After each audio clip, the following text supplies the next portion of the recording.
If Helldivers 2 and Magicka had a kid, and then that kid spent its summers with a steampunk robot cowboy uncle, you get Far Far West. Conceptually, it's brilliant. The loops are addictive, the humor lands, and the robot horse actually works. There's rough spots here that I am going to call out, but this is to provide a clear picture of where things are, and to add data points for further development and fixes, not to punch down on something that's obviously in an alpha state. Usually, playtests are broken builds frozen in time. These developers, they're hotfixing the game during the playtest window. They're sweating to make this work, and that is rare. However, placing Far Far West on a cautionary probation status, it's a strong weight. The foundation is solid, and they are planning an early access launch for 2026.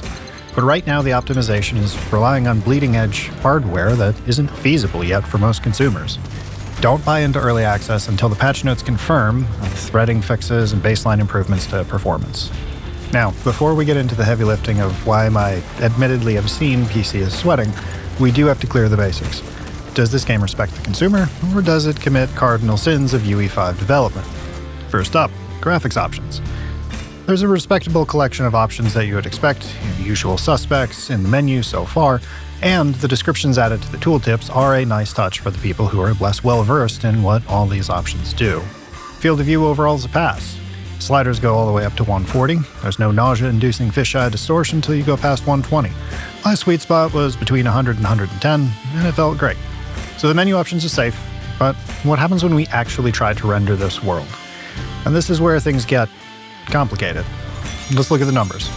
On my PC, I'm running a Ryzen 7 9800X3D, paired with an RTX 5090 and 64 gigs of custom-tuned DDR5. This is the ceiling of consumer hardware for gaming, unless you want to go buy the 9850X3D that was announced this week. Right off the hop, the frames are concerning.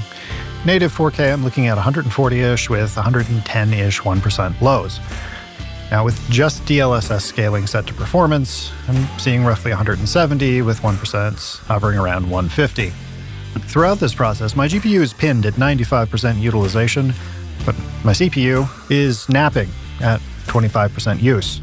Meaning, yes, you can enable frame gen with this base frame rate to max out the display if you're on a 240Hz monitor. Frame rate is a tool to win harder, not to get to a playable frame rate. When I did that, it jumped from 170 up to 270, with 1% lows hitting 230.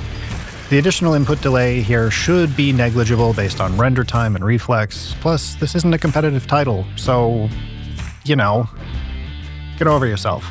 One thing that was a little bit peculiar, which, as you can see on screen, my FPS really didn't seem to change, regardless of whether I was rendering it in 4K or 1440p, in windowed or full screen. I'm assuming this is a bug for early development because, well, math. And if you're not pushing as many pixels, one would expect the game to render faster. I have to imagine this is simply a bug of where they are in development and would get sorted out later. Still, worth keeping an eye on just to see how things progress. But here's the data point that really matters. Even without frame gen, PresentMon was showing me average PC latency of 21 to 24-ish milliseconds. And that's not great. I was able to push that down a little bit through some later testing by enabling G-Sync and V-Sync, and some other tweaks that are far too detailed for a brief YouTube overview to bring that all the way down to around 18 to 16 milliseconds. As for input and controls, this is also a pass. Now, I'm playing on glass, so I tend to notice inconsistencies, even if those inconsistencies are a corgi hair on the pad as the skates go by. If there's UE5 mouse smoothing on board here, I didn't notice anything egregious or overtuned. Movement and aiming is snappy and responsive. If you're missing shots in the game, that's on you, not the engine. And for Netcode, it's also a pass, but with some caveats. It does use a session browser, so your experience is liable to depend on the available lobbies if you don't go into this with a pre-made 4-stack. I played in lobbies in the 30 to 150-ish ping range during testing, and it felt fair with negligible rubber banding. Now, since it is peer-to-peer, I'd expect that in extreme cases, if the host lags, everybody suffers.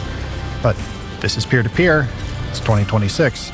If you're in New York and you try to connect to somebody in Australia, you're gonna have a bad time. I don't feel like that's shocking. Okay, so assuming you have the hardware to brute force a stable frame rate somewhere in the vicinity of your refresh rate, is the game actually worth playing?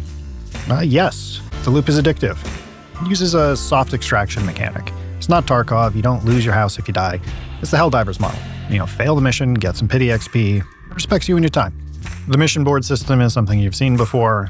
There's a rotating set of quests on the map, with each zone having its own unique vibes. Depending upon the difficulty level, you'll see fewer enemies, additional changes to some game mechanics, and for those who want to embrace absolute chaos, you can put in additional modifiers to provide extra XP and rewards at the cost of things like giant tornadoes that chase you around the map, or rains of meteors. At its core, the loop here is pick a mission, load in, complete the main objective, kill the boss, extract, complete side quests and side objectives along the way as your whim and attention to detail dictates. From there, you return to town, spend your ill-gotten currency on upgrades, rinse and repeat. The arsenal is decent, but thin this early in development.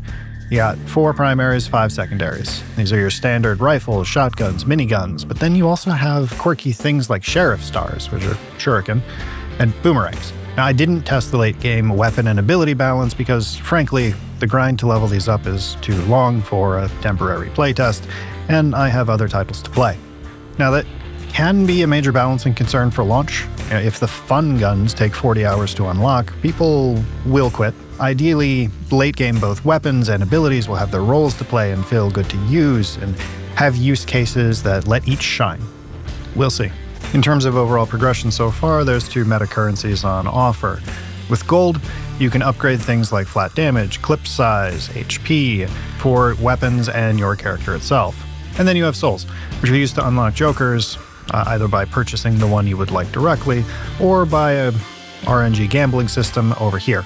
Initial character customization in the form of skins and emotes seems to be entirely earned in-game, either through gold or quest completion or challenge completion. There aren't any options for mounts yet. I imagine it would follow much the same model. So it's nice to see that you can actually earn things in-game instead of being expected to throw money at a micro shop. Let's see if that sticks around. Character abilities are split up by element, and there are interactions between each of those individual element types. This is where that Magicka comparison I brought up earlier comes in. If you were to coat something in acid or create acid pools around and then fling fire at it, either in the form of a fire spell or the element on your pistol, explosions. And these interactions do seem to exist regardless of who put the effect into the world. So one person drops a grip of acid, another person can set it on fire, which can create some amusing, if chaotic, moments. But the Joker system is where the game shines right now. You slot cards that modify your character and subsequently your run. Some are pure memes, like the one that makes your footsteps sound like a rubber duck, or your bullets have a chance to spawn pigs. Devs, please keep these. It's great. But some others are build-defining. Things like 25% additional gravity, but plus 20% damage, or kills heal you for 2 HP, but your max HP is reduced by 30%, or simply plus 1 jump. And this is where a Risk of Rain comparison can be made. The broken builds will be found, and they will be glorious. Hopefully the internet doesn't optimize the fun out of things with toxicity unless you run these broken builds. Yeah, I know. A guy can hope. While these builds are fun, they don't mean much if moving around the world feels like a chore. Thankfully, the devs nailed the traversal with one major exception. The movement is snappy, though without speed cards, you rely on a lunge or dash, depending upon your choice of wording, that has a cooldown. And depending upon the enemies on screen, that can be a bit taxing. However, I did find that you can carry that momentum from the lunge into a jump, very similar to some tech you could do in Borderlands 4. I would expect lunge jumping to be the primary traversal meta moving forward unless there's some changes. Also, the horse, Roach, I see what you did there, works well on mouse and keyboard. It's not just a taxi, you can use it to reposition in a fight, so long as you can avoid getting punched by skellies in the process. Good job on the mount controls.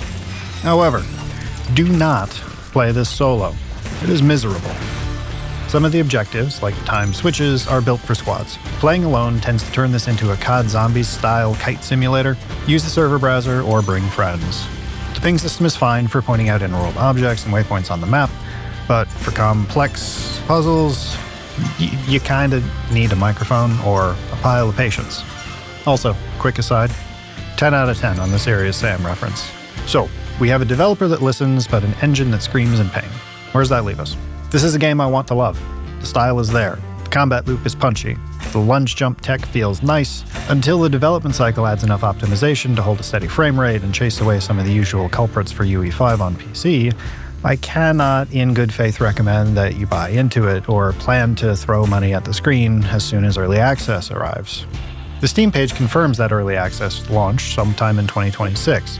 However, as I said earlier, we watched them patch this playtest in real time. That level of responsiveness earns them the benefit of the doubt, but not the automatic assumption of your money, yet. Keep it wishlisted for now. Watch the patch notes. If the right moves happen, this goes from probation to greenlight instantly. I've been BaldSquid. I'll see y'all next time.